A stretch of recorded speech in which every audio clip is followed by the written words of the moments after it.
Oi, boa tarde. É lindo ter você aqui. Agora é a hora para você convidar quem você ama para estar nesta live, que com certeza aprenderemos muito. Convida sua mãe, o seu pai, a sua avó, seus filhos, sua melhor amiga. Bora que ainda dá tempo. Compartilhe a live porque coisa boa a gente compartilha, né? Meu nome é Rani e bem-vindos à oficina sobre como lidar com a obesidade infantil. Mas antes de começar, posso te mostrar uma foto? É essa aqui. Essa foto me deixa triste, realmente triste, na verdade. Triste porque vejo um sistema quebrado que poucos entendem a urgência da correção. Triste porque esta é a primeira geração com uma expectativa de vida menor do que a de seus pais. E triste porque as crianças obesas sofrerão desafios físicos e mentais que permanecerão com elas por toda a vida. Baixa autoestima, baixa autoconfiança, ansiedade, diabetes e até mesmo o câncer. A Organização Mundial da Saúde informa que em 2025 o número de crianças obesas pode chegar a 75 milhões no mundo. E eu te confesso que isso é evitável, e isso é inaceitável. A alfabetização física é uma porta de entrada para corrigir a epidemia da obesidade infantil. Eu sou médica e ajudo centenas de pessoas a priorizar uma vida saudável e a ser fisicamente ativo. E tem sido incrível. Obrigada por escolher essa oficina. Vamos falar sobre a alfabetização física da criança, isto é, compreender os requisitos para levar uma vida fisicamente saudável e fisicamente ativa. Mas, na última década, ter uma vida ativa caiu no esquecimento e deu origem à ridícula epidemia de obesidade infantil. Por causa do quê? Da má alimentação, do sedentarismo, da falta de sono, da ansiedade e também depressão, e dos fatores genéticos e hormonais. E para ser um pouco clara, podemos resolver a epidemia de obesidade infantil. Mas como? Se pudermos educar as populações a serem fisicamente alfabetizadas. Então, Rani, qual que é o problema? O problema não é a obesidade, o problema é o nosso estilo de vida. As doenças cardíacas, diabetes, câncer, o Alzheimer, a asma, todos são influenciados por nosso estilo de vida, sendo obeso ou não. Eu quero que todas as crianças vivam uma vida saudável e lutarei por isso. E vocês? Vocês lutarão por nossos filhos? Por nosso futuro? É claro que sim. E depois quebraremos essa resistência. E então nosso impulso natural é lutar contra algo. A obesidade é a negação do verdadeiro problema, nosso estilo de vida. Se você lutar contra ele, pode até culpá-lo, fugir ou simplesmente desistir. Portanto, temos que mudar o sentimento de missão impossível, não para uma luta contra os quilos, mas para uma missão para construir um futuro saudável. E para construir precisamos de uma ferramenta. E qual seria essa ferramenta? A ferramenta mais usada é um conselho simples: coma menos e se mova mais. Eu vou te dar um exemplo. Feche os olhos e pense. Imagina a cena. Pedrinho é uma criança que escuta o seu pai gritando desde o sofá. Ele fala: Pedrinho, faça algum esporte, você ouviu o que o médico disse.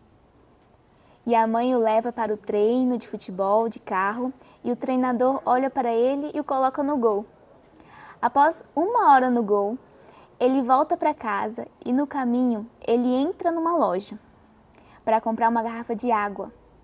Bom, até aí tudo bem, mas um chocolate no caixa, todo colorido, que parece tão delicioso, ele vai e compra. E ele lembra que seus coleguinhas o chamavam de perdedor. Que cena, né? A mãe percebe que ele está chateado e lhe dá um grande abraço e um pedaço de bolo de chocolate que vai animá-lo em casa. Você reconhece essa cena? Eu acho que sim. Depois, ele vai para o quarto e começa a jogar um jogo no computador. Pelo menos esse é um lugar onde ele pode ser um herói. Já se passaram 2 horas e ele dorme em cima do pote de biscoitos que está vazio. De qualquer forma, ele se sente mal com relação a si mesmo. Que cena, né? Mas vocês devem estar se perguntando, como chegamos a esse extremo? Eu vou te contar que existem 4 razões principais para o declínio da alfabetização física. Mas o que eu e você podemos fazer como agentes de mudança? Como podemos mudar essa situação? Porque a obesidade infantil não é reservada apenas às crianças, porque afetam a todos. Afinal de contas, somos todos crianças, né? E também alguns de nós somos pais, tias, tios, vivemos em uma comunidade. A obesidade infantil é nosso problema. Eu quero que você anote em algum lugar. Pega aí um papel, uma caneta ou até mesmo no celular. Podemos começar? Vamos começar aqui agora com a primeira razão principal para o declínio da alfabetização física. A primeira causa é o tempo que a criança passa na frente da tela. Anotou? Há relatos de que as crianças passam aproximadamente 8 horas em frente às telas de smartphones, televisão ou videogames. E pensar que, 4 horas seriam normalmente gastas brincando lá fora, fazendo algum esporte, respirando ar puro. Precisamos consertar isso. A segunda razão dada para o declínio da alfabetização física é pensar que para jogar um esporte você tem que ser um especialista, não é mesmo? E qual é o resultado? As crianças dão tudo de si e acabam lesionando, lesões osteomusculares. Agora temos crianças que estão abandonando um esporte. Por que elas não o fariam? Nós sugamos toda a diversão e fizemos disso um trabalho ou uma obrigação. Quem quer fazer isso? Não é isso que o esporte é. Não é sobre isso que se trata jogar. Não é sobre isso que se trata a alfabetização física. E agora a gente vai falar a terceira razão para o declínio da alfabetização física. É a educação física generalista. Se alguém me visse ensinando matemática, eu esperaria que eles dissessem algo. Porque isso seria um mau serviço para os nossos filhos, né? Eu não sei matemática. A educação física deveria ser melhor aproveitada e ser ditada por professores capacitados. Pense nisto. Em um tempo, em nosso mundo, onde a criatividade e a inovação estão na vanguarda de tudo que vemos, estamos cortando coisas como arte e educação física que promovem isso e padronizando a escrita, a leitura e a aritmética. Acho que estamos produzindo crianças como ovelhinhas. Isso não é saudável. Temos que mudar isso. E a razão final do declínio da alfabetização física é o medo. Como assim o medo? É o medo, sim. Medo de tudo. Medo de que ao redor de cada esquina esteja uma van branca com um assaltante que vai tirar nossos filhos de nós de alguma forma. É verdade, não é? Então vejamos essas 4 razões. Novamente, não é para ter vergonha, é para ver como uma oportunidade de melhorar, ok? O que podemos fazer em nosso círculo de influência? O que podemos fazer para diminuir o tempo na tela para garantir que nossos filhos sejam expostos a uma variedade de atividade física? Mas não só estou falando de esportes. Estou falando de sair, brincar com o cachorro lá fora, ter uma exposição solar, que possamos garantir que eles tenham uma educação física que seja uma prioridade, assim como as artes na escola, e que não façamos com que nossos medos sejam medo deles. Isso é o que precisamos fazer. E vamos praticar isso nas 3 áreas principais que precisamos promover esta mensagem.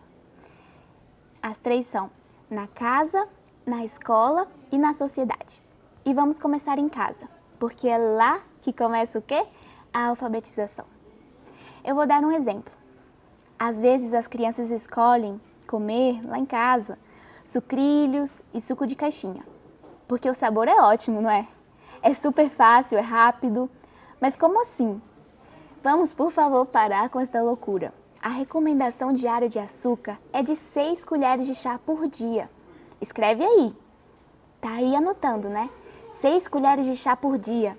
Imagina multiplicado por semana. Agora uma lata de Coca-Cola tem 9 colheres de chá de açúcar. Portanto, se seu filho bebe uma latinha, ele já excedeu a média diária recomendada. Agora vejamos a média diária de ingestão de açúcar de uma criança. É de, prepara, hein?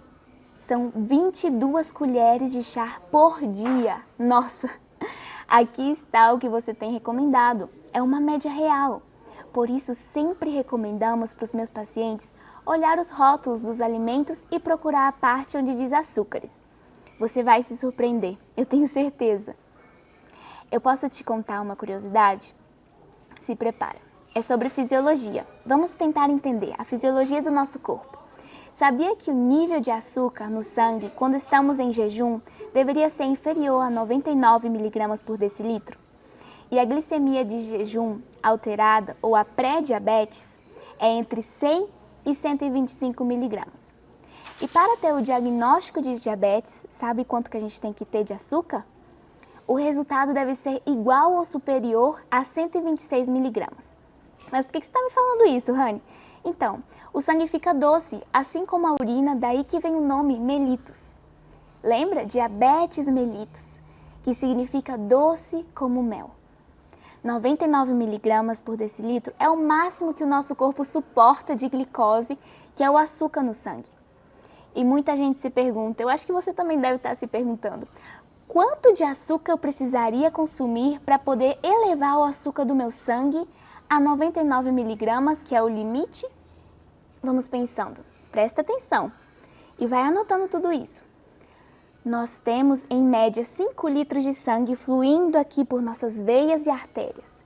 E para chegar a 99 mg por decilitro de açúcar, precisaríamos dissolver somente 4,95 gramas de açúcar nesses 5 litros de sangue, que equivale a 1 colher de sobremesa.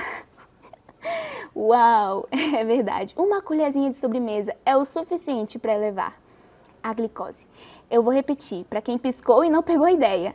Para chegar a 99 mg por decilitro de açúcar, precisaríamos dissolver 4,95 gramas de açúcar. É pouquíssimo, não? Nosso corpo não está preparado para receber tanto açúcar assim. Coitado do nosso pâncreas, deve estar gritando. Fica aí liberando insulina como louco para poder regular a glicemia. E só porque a gente exagerou na sobremesa ou na pizza ou no refrigerante. Eu sempre trato de explicar dessa maneira. Deu para entender mais ou menos? Acho que sim, né? Porque nosso corpo, ele sempre quer estar em homeostase. E que é isso? É o equilíbrio do meio interno. É tão perfeito, né? Deus criou a gente assim, de uma maneira tão extraordinária. E a gente sempre atrapalha, né? Então, bora deixar de atrapalhar que o nosso corpo entre em equilíbrio. Por favor. Agora a gente já entendeu. Então, pensando nisto, em colocar muito açúcar no estômago dos nossos filhos e ainda por cima, para onde que a gente envia? Enviá-los para a escola, para estudar. O que estamos fazendo? Nós estamos enviando-os para o sucesso ou para o fracasso? Eu não estou brincando, é uma coisa muito séria. Está comprovado que o açúcar estimula exatamente, sabe aonde?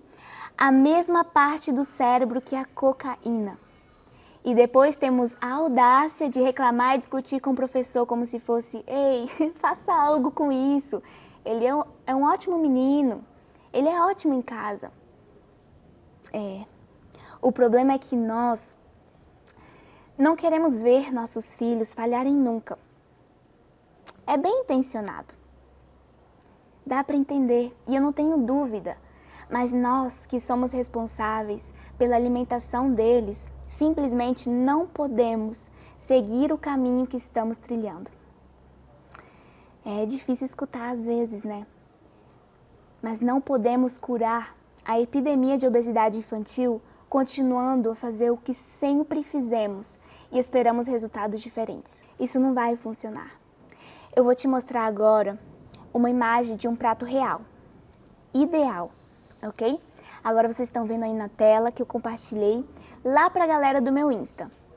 Lá eu fico compartilhando alguns pratos, ideias, e a gente fica trocando ideia. E esse prato que vocês estão vendo está dividido em 4 partes.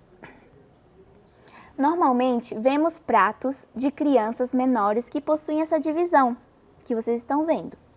Mas se não tiver um desse em casa, pode pegar o que você é acostumado a fazer suas refeições e fazer traços imaginários, ou fazer igual quando eu estava aprendendo sobre isso, eu risquei realmente o meu prato, essas divisões.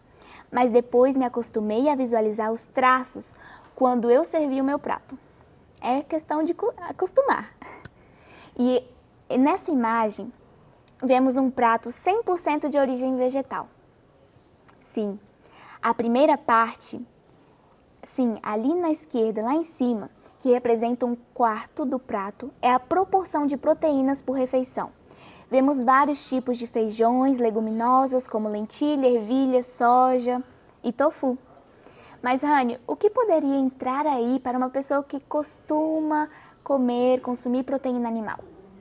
Também temos muitas opções, por exemplo, o ovo cozido, o peito de frango, o filé de peixe. Temos opções para todos. Embaixo, o outro quarto do prato representa a proporção de quê? De carboidratos. Todo mundo tem medo dessa palavra, né? Mas incluem batata, arroz, macarrão, mandioca, inhame. Mas existem fontes de carboidratos que são boas para a gente. E também podemos ver na parte de cima, à direita, vemos que é uma porção menor que representa as gorduras saudáveis. E aqui podemos utilizar, como por exemplo, aqui podemos ver o abacate, coco, linhaça, chia, semente de abóbora, as pastas de amendoim ou de amêndoas. Temos várias opções. E por último, mas não menos importante, a porção de frutas ou a famosa salada, com bastante variedade de hortaliças e vegetais. Entendeu? Assim deveria ser o prato. E quanto mais colorido, o quê? Melhor. Porque cada cor representa um micronutriente que estamos ingerindo. E que são os micronutrientes? São as vitaminas, como por exemplo a vitamina A, B, C ou D. E também minerais como zinco, ferro, cálcio e potássio. Mas você deve estar se perguntando. Rani, isso é só para o almoço, né? Porque eu não vejo fazendo esse prato para o café da manhã. Não, esse prato vale para todas as refeições. Devemos dividir o prato para todas as refeições, café da manhã, almoço e jantar também. Mas como eu faço um café da manhã com essas proporções? Tem muitas opções. Eu vou te dar um exemplo. Sabe aquela vitamina de banana? Dá para colocar mais coisa aí dentro para poder ser um prato completo. Por exemplo, a banana com leite vegetal, da sua preferência, proteína em pó e pasta de amendoim. Aí está um prato completo. Por exemplo, também para um café da manhã, mingau de aveia com proteína em pó, frutas da estação e sementes como chia ou linhaça para decorar. Já senti o cheirinho e o sabor aqui. E um exemplo também de almoço, podemos ver com esses ingredientes que vimos aqui na foto. Seria lentilha com quinoa, abacate e uma salada de rúcula com tomate. Aí tem um prato completo para o almoço. Outra opção que eu amo é a salada de grão de bico. Grão de bico é excelente, que leva tomate, azeitona, milho e ovo cozido para quem também consome. E voilá! Uma delícia com todos os macronutrientes necessários, proteínas, carboidratos e as gorduras saudáveis. Completíssimo. Um conselho que dá muito certo para mim é congelar as leguminosas, como feijões, lentilha, grão de bico, em formato de quê? De hambúrguer. Sim, eu faço e é super prático. Eu tempero o feijão, por exemplo, e coloco um pouco de aveia para dar uma liga e dou a forma com a minha mão e congelo. Uma em cima da outra com papel assim, papel manteiga para separá-las. E assim congelo e tenho aí sempre disponível. Assim dá para ter uma fonte de proteína prontinha no freezer, esperando o momento que a gente tá com pressa para não cair na tentação de quê? De comer outra coisa, tipo fast food ou biscoitinhos, né? E o melhor de tudo isso é que as crianças amam. É só falar que é hambúrguer que até os olhinhos que brilham. Então, é uma boa ideia. E o que mais? No começo, é verdade que pode ser desafiador, mas rapidinho você se acostuma a sempre pensar nas refeições que sejam assim completas. Por isso, eu o convido em seus círculos de influência para promover a alfabetização física. Eu os convido para que possam pegar alguns desses exemplos do que falamos sobre eles hoje e implementar essas intervenções, não daqui a pouco, mas agora mesmo. Não há uma única solução, não há uma única dieta, nem um comprimido, nem uma magia. Esqueça que haverá uma solução rápida, mas todos nós procuramos por ela, não é verdade? A saúde é a solução final. Em vez de um bolo, você é mais forte do que a sua tentação. Os proprietários de lojas que colocam comidas saudáveis para criar opções realmente boas, vocês são os melhores. Obrigada por isso. E também os treinadores que incentivam todas as crianças a participar de esportes. Aplausos, isso realmente ajuda. Muito obrigada. E obrigada por estenderem a mão e não puxarem, não empurrarem. E você, como você vai mudar seu estilo de vida? Não esperem pela bola mágica, nós somos a bola mágica. Já fala com seu filho que a próxima lancheira dele será assim, como vemos na foto. Eu gostaria muito de poder ver as lancheiras que vocês vão preparar. Daqui pra frente eu sei que vai mudar. Essas lancheiras vão merecer até foto, né? Serão mais coloridas, com mais nutrientes, com mais vida. Você verá os bons resultados. Portanto, lembre-se que você pode ser parte da solução. Um médico, um nutricionista, não podem resolver isto por você. Você, sim, você pode ser a cura. Muitíssimo obrigada. Que Deus abençoe e te ilumine a ser a cura na sua casa. Obrigada a todos da equipe da Novo Tempo por dar-nos esta oportunidade de aprender mais, de falar mais sobre como ter mais saúde e influenciar a nossos filhos para que sigam esse mesmo caminho. Um abraço.